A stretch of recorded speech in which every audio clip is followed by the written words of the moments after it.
दुनिया के जो देश परमाणु शक्ति से संपन्न माने जाते हैं, क्या वो किसी पर हमला करने के लिए परमाणु हथियार रखते हैं? क्या किसी देश के पास एटम बम इसलिए होता है कि वो अपने दुश्मन पर चला दे उसको और वहां की आबादी को खत्म कर दे? ये कोई मूर्ख ही सोचता होगा, या ये किसी एक बहुत ही पागल दिमाग की सोच हो सकती है, जो मानसिक तौर पर बीमार हो। ऐसे व्यक्ति की ये सोच हो सकती है कि हम किसी पर परमाणु बम फेंक दें। लेकिन कुछ लोग ऐसा सोचते हैं, लेकिन वो इसका अंजाम नहीं जानते। परमाणु हथियार रक्षा के लिए होते हैं। आप अपने दुश्मन मुल्क को ये जता सकते हैं कि आप हम पर आंख उठाकर न देखें, क्योंकि हमारे पास भी परमाणु हथियार है। अब मैं ये क्यों कह रहा हूं, ये मैं आपको बताऊंगा। उससे पहले आपसे एक गुजारिश है कि अगर अभी तक आपने हमारा ये चैनल सब्सक्राइब नहीं किया है तो इसे कृपया सब्सक्राइब कर लें, क्योंकि सब्सक्रिप्शन बहुत ज़रूरी है। बगैर सब्सक्राइब किए ये वीडियो आप तक नहीं पहुंचेगा। जब हम वीडियो को अपलोड करते हैं तो उसका नोटिफिकेशन आपके पास आता है। ये तभी होता है जब आप चैनल को सब्सक्राइब कर लेते हैं, और एक बेल आइकन का बटन है, उसको दबा दीजिए और आपको नोटिफिकेशन मिलते रहेंगे। तो अब मैं जो बात कर रहा था उसको मैं थोड़ा आगे बढ़ाता हूं। नमस्कार, मैं हूं टीपी पांडे और आप देख रहे हैं टीपी एक्सप्रेस। परमाणु अस्त्र की बात हो रही थी, परमाणु बम की बात हो रही थी। तो दरअसल मैं ध्यान दिलाना चाहूंगा फिलिस्तीन इजराइल युद्ध की ओर।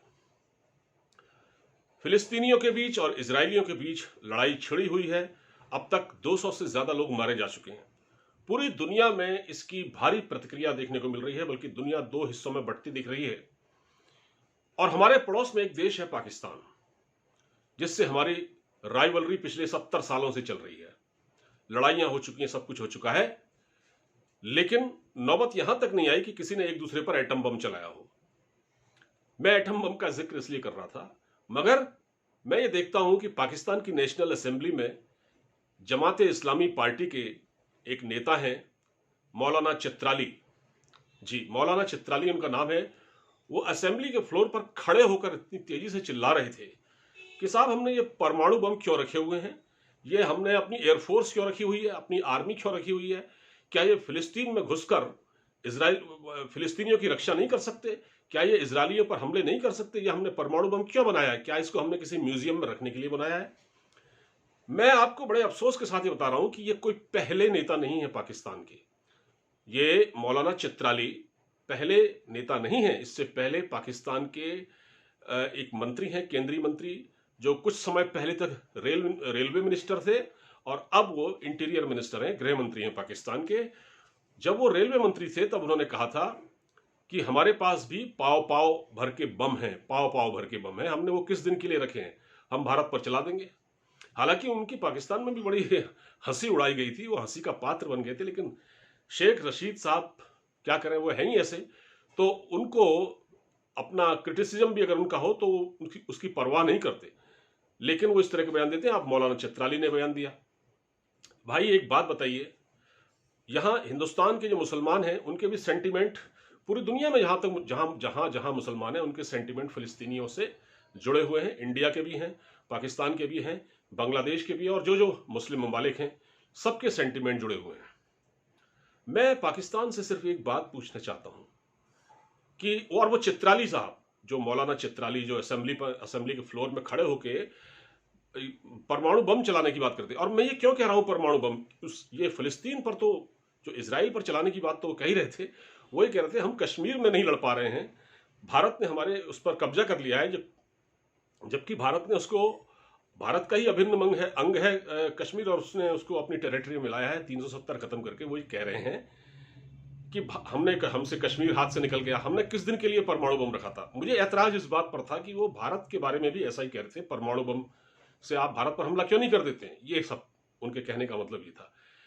उनसे कोई ये पूछे कि आपका फिलिस्तीन के लिए दिल धड़कता है, ठीक बात है, होना चाहिए, लेकिन यमन में क्या हो रहा है? यमन में मुसलमान मुसलमान को मार रहा है। चाइना में क्या हो रहा है? चाइना उइगरों पर अत्याचार कर रहा है। क्या वो मुसलमान नहीं है? क्या यमन के लोग मुसलमान नहीं है? आप सऊदी अरब के बारे में ऐसा क्यों नहीं बोलते? भाई, यमन में जो लड़ाई हो रही है, यमन में जो शिया और जो क्या कहते हैं, सऊदी अरब के जो सुन्नी सुन्नी मुसलमान, मतलब सऊदी अरब वहां सब जो करवा रहा है, यमन में जो हिंसा करवा रहा है वो सऊदी अरब करवा रहा है। तो आप सऊदी अरब के बारे में बोलने की हिम्मत तो है नहीं आपकी, क्यों नहीं बोल रहे हैं आप? ये क्वेश्चन बनता नहीं बनता है।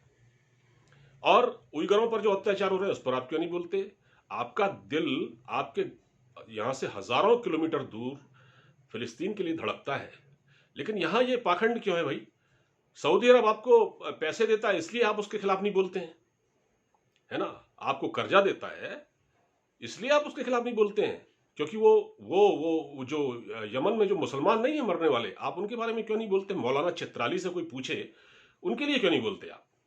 मौलाना चित्राली से पूछिए कि जो यहाँ चीन के शिंजियान प्रांत में जो जुल्म सितम हो रहा है उस पर क्यों नहीं बोलते वो? और दुनिया में जहां जहां जुल्म है उसके खिलाफ बोले। खुद आपके देश में क्या हो रहा है आपको ये नहीं मालूम क्या? तो आपके बलूचिस्तान में क्या हो रहा है? क्या वो मरने वाले मुसलमान नहीं है जिनको आईएसआई के लोग गायब कर देते हैं और कहते हैं कि हमने कुछ किया ही नहीं है? तो आप उनके बारे में बोलिए। ये जो पाखंड है, मैं फिलिस्तीन और इजराइल युद्ध का जिक्र आज सिर्फ इसलिए कर रहा हूं, देखिए दुनिया के किसी भी हिस्से में अगर जुल्म हो तो आप मजलूम का साथ दें। ये हमारे यहाँ महात्मा गांधी ने भी कहा था, राष्ट्रपिता महात्मा गांधी ने भी कहा था। और फिलिस्तीन पर भी भारत का स्टैंड क्लियर है। भारत के जो विशेष प्रतिनिधि हैं यूएन में, उन्होंने जो बात कही, उन्होंने कहा था कि हम फिलिस्तीनी कॉज का समर्थन करते हैं, फिलिस्तीन को उनका हक मिलना चाहिए। ये उन्होंने साफ साफ कह दिया, इससे ज्यादा क्या कह सकता? और भारत ने ये बात कही है, ठीक है। और भारत ने इजराइल से भी कहा है, उनके हमलों को कंडेम किया है।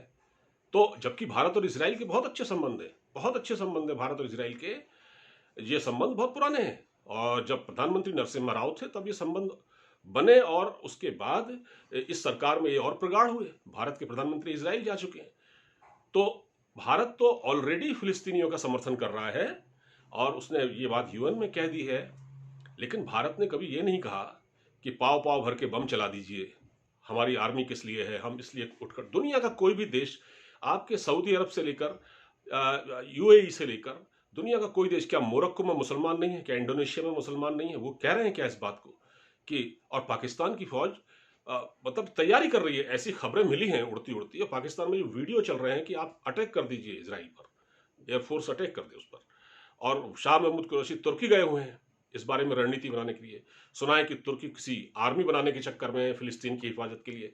हालांकि एक सीमा है, उस सीमा से बाहर इंटरनेशनल कानून है, आप उससे बाहर नहीं जा सकते। ये दो पक्षों की लड़ाई है, ये दो देशों की लड़ाई है, इस पर तीसरा आदमी बोल ही नहीं सकता। और इस तरह से जो आर्मी भेजकर उनको मरवाना या वहां लड़ना, ये संभव नहीं है। मगर मैं ये कहता हूं मौलाना चित्राली से कि चित्राली जी, दुनिया के बाकी देश भी हैं जहां पर मुसलमानों पर जुल्म उठाए जा रहे हैं। आप सिर्फ इजराइल पर बम फेंकने की बात मत कीजिए, आप ये भी देखिए कि यमन में क्या हो रहा है और चाइना में क्या हो रहा है, तब बात समझ में आएगी। फिलहाल ये इस वीडियो में इतना ही। अगर वीडियो अच्छा लगा हो तो शेयर कीजिएगा, इस चैनल को सब्सक्राइब कीजिएगा। नमस्कार।